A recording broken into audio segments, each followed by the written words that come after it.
and put it in there for later here. I just have one question. Why does our paper towels have like positive quotes on them? No worries. Mess happens. Don't sweat the small stuff. What is that? Cause like you know how you get so mad. This is like the weirdest thing for me to cook ever. Why? Because they're just like, they don't soften. Ew. You know? Ew, and they smell so bad.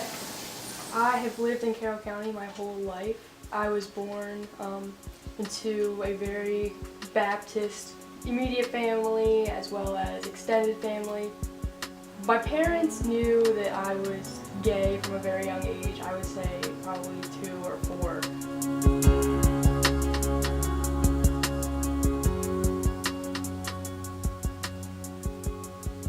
I always remember my mom asking me if I felt like I was born in the wrong body, kind of if I felt like I was truly supposed to be a boy, but I always said no. I never had any questions about what my gender was. I always identified as a girl, always knew I would identify as a girl. I went to Christian school my full 8th grade year and half of my freshman year of high school, and then my parents put me in public school because they felt I would do better with my work, which I was doing much better in public school. I can see now that I tried to push her in a religious direction that she simply didn't understand. And I would tell her homosexuality was a choice and that they had no rights to things that I would have a right to, and that that's the way it was supposed to be. And had I known then what I know now, it breaks my heart to see what I put her through. When I found out Naomi was gay, she was 16 years old, and she says, "Mom, I need your advice." And I thought that was strange to begin with for a 16-year-old. I remember, or this is how my mom remembers it, she just said that I came to them and I was like, "I'm having a relationship problem," and they're like, "Oh, is it with a boy?" Knowing that I would say, "No, it's with a girl." And ever since then, like, the elephant has left the room, the air is clear, like, you know, and they always tell me, they've always known. And honestly, they've always been my biggest allies, my best friends when it comes to that stuff. She just always has stood up for me, and she was the one who reached out. She looked up, you know, support groups and things like that, and she actually got in contact with June Horner, who came over one day and gave my mom all these pamphlets, and my mom got all excited, and she loves the gays, yay. Mary Lee called me up on the telephone, and she wanted to know how can I support my daughter. So I brought her books and DVDs and talked with her, and I think that was helpful for her. Naomi is just utter delight. This girl is a survivor, and she's bright, and I'm just delighted to see Krista and Naomi together. What a beautiful couple. It just does my heart good. And to know that the marriage equality has happened, and I just feel like every one of these young people are my children now. It's, you know, I started working on things because I cared about my son. I wanted my son to be safe and happy, but then I realized I want all these kids to be safe and happy. It's an ongoing commitment. I mean, somebody's going to have to be the. It's a bit of work. Yes. Because you have to, have a committee who, has to Outside of evaluate this the committee, applicants and all to be that. clear, outside of this committee, to be Yeah. clear, right? Yes. Ideally. Ideally. The Baltimore. I guess I got the nerve to ask my son if he was gay, and went through kind of like the process of what maybe I assume gay folk go through in trying to tell their parents, only I was trying to get the nerve to ask my son. And I said, "Mark, could it possibly be that you're gay?"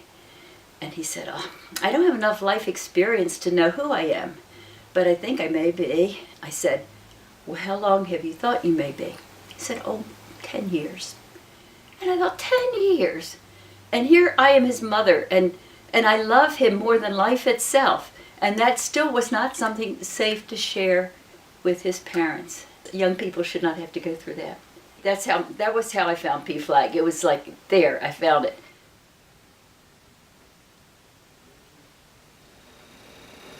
My name is Leanne. I'm currently married to a very wonderful man who accepts me for who I am.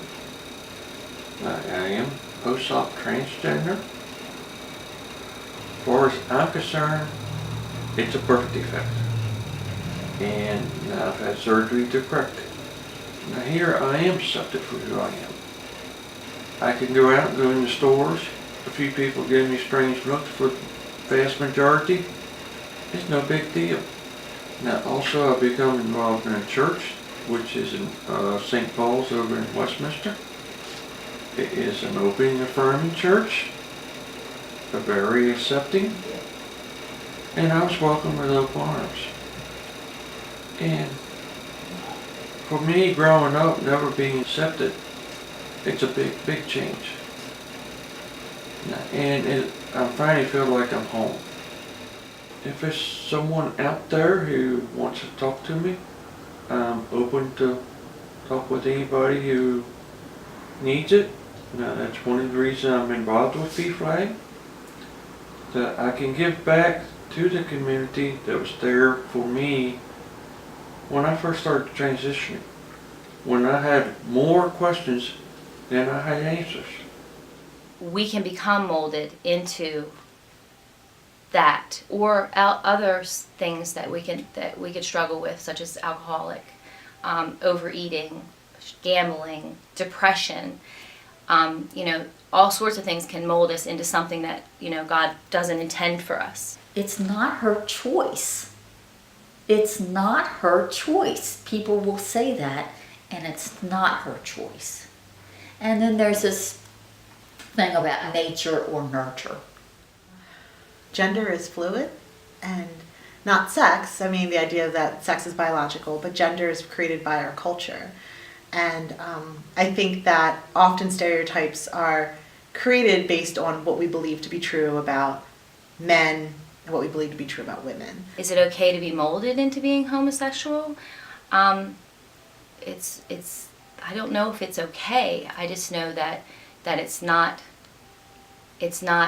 God's intentions. It's not what God wants for us. If God didn't want it, why did He make me this way? He's the one that designed me. We are all made in the image of God, and homosexuals are made in the image of God.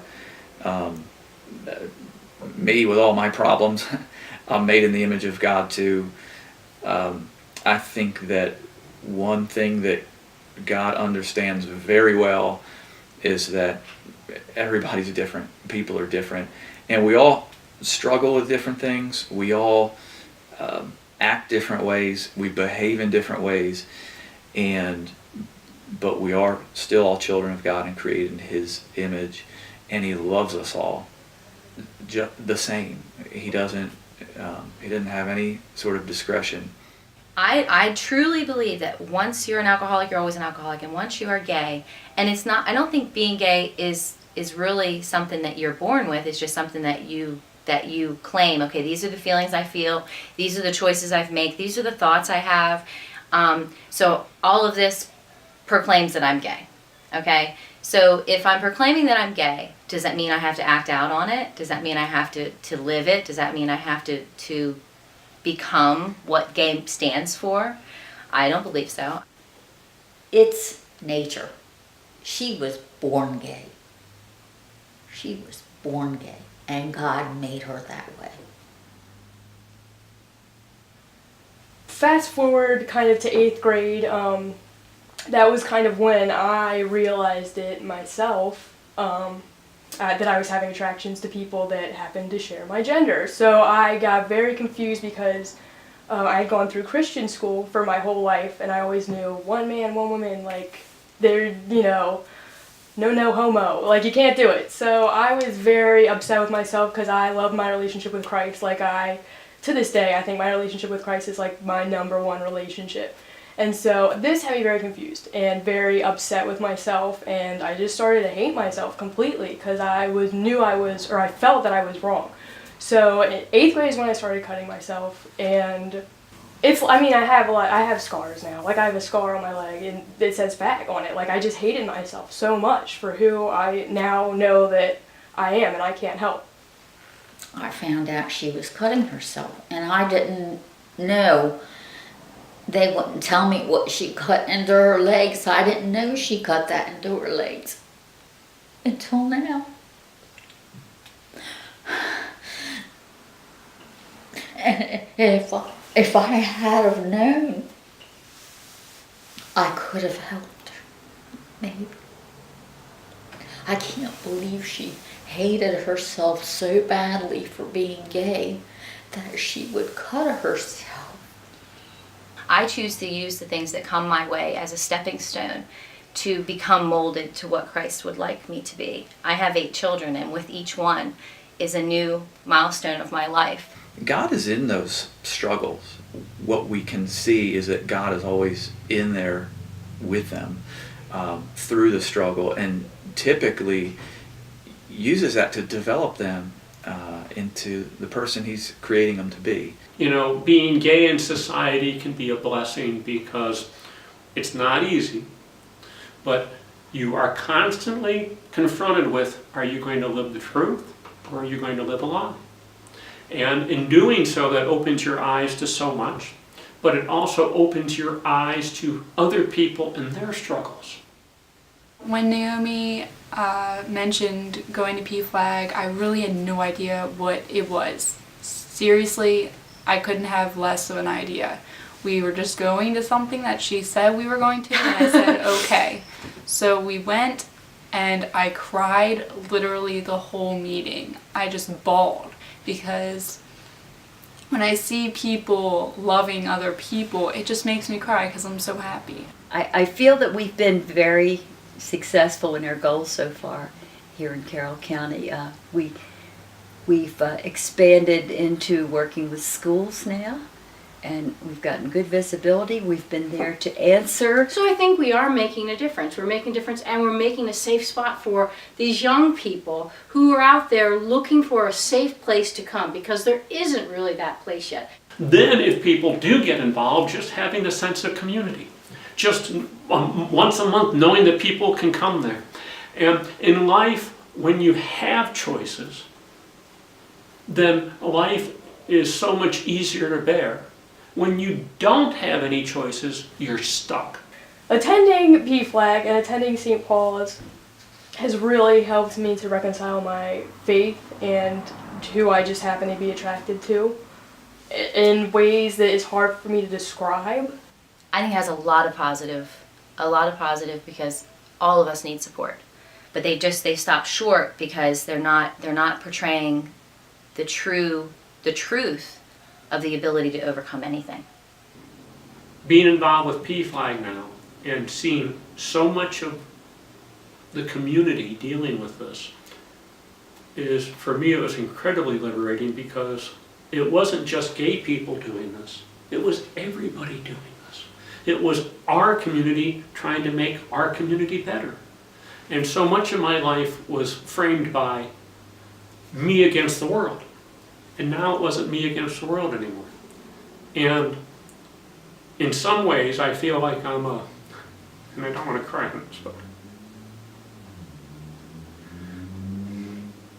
I feel like I'm a Japanese soldier on a Pacific island, and I just discovered the war was over 30 years ago. And I don't fully understand that. But PFLAG has helped liberate me to realize that I could be more involved in the world and I don't have to be so protected. PFLAG has been tremendous in helping me come to terms with that. And again, seeing all these young people, and I don't know if this makes sense to you, but I'm 57 and I have role models that are in their 20s. And I didn't have these role models when I was younger. And it's just beautiful. And so PFLAG has been incredibly important for me in that regard. The LGBT community in Carroll County, they can be hard to find sometimes, so it's important for them to be loud. And so that's what we want to do, because we want to show people that there is an LGBTQ community in Carroll County and they're not harmful. Carroll County, a lot of people would describe it as having a lot of hicks in it and a lot of racists, and I have experienced homophobic remarks, racist remarks, which is really anywhere, but Carroll County, there's not a lot of diversity.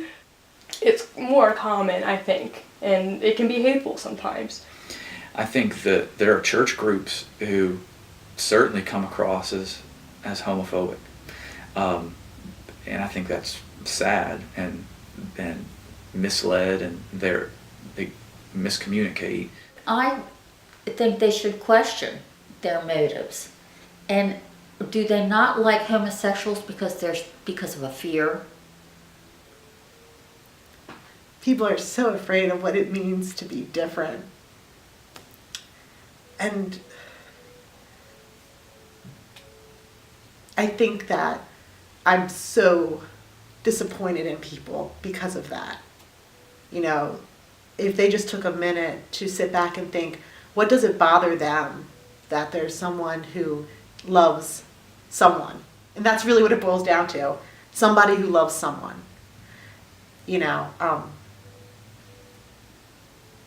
so much hate. It's just upsetting. They were in a parade. PFLAG was in a parade a couple of years ago. And the sign that Naomi wrote, it was wonderful.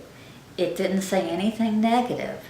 It said, hate is not a Westminster value. And when I saw that, I almost cried.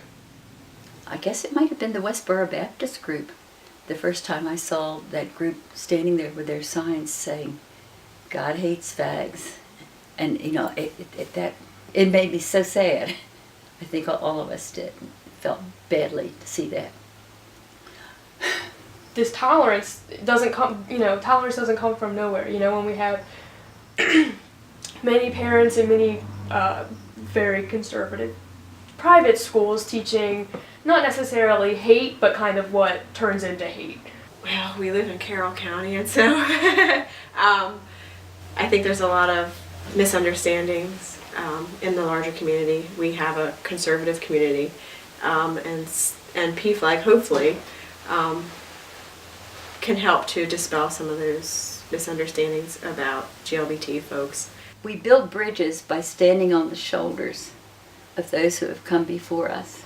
And I think this is what has given me strength. There were people that went before me when things were even more difficult. And then I've certainly done work.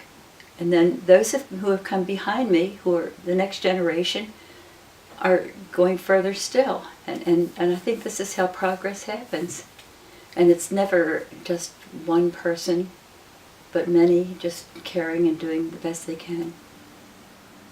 I would hope and I would pray that all eyes would be opened and all hearts would be healed. And that anybody that is struggling with just an identity issue or the inability to understand why they are or why they feel the way they feel, that it's not just them, it's all of us. We just struggle it in a different area. And that we all often feel hopeless. And we all often feel pain. And that we all just need to lean on God. Because He has this amazing ability to love us right there where we are. And brush us off. And say, but we're just going to keep going. We're going to keep muddling through this muddy water. And we're going to get out of it. And when you get out of it, you're going to be that light that helps someone else get out of it. And that's what I'm hoping for. Is that if not my daughter being a light, someone else will be a light for her. That's why I'm involved with PFLAG today. To help them, for the new person coming in or whoever that has the questions. If I could give them something to help them ease the struggle, I will.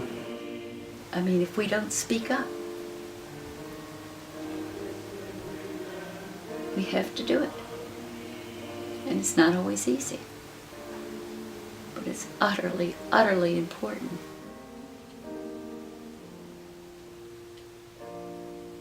No. Do you want to switch sides? No. I guess we're done.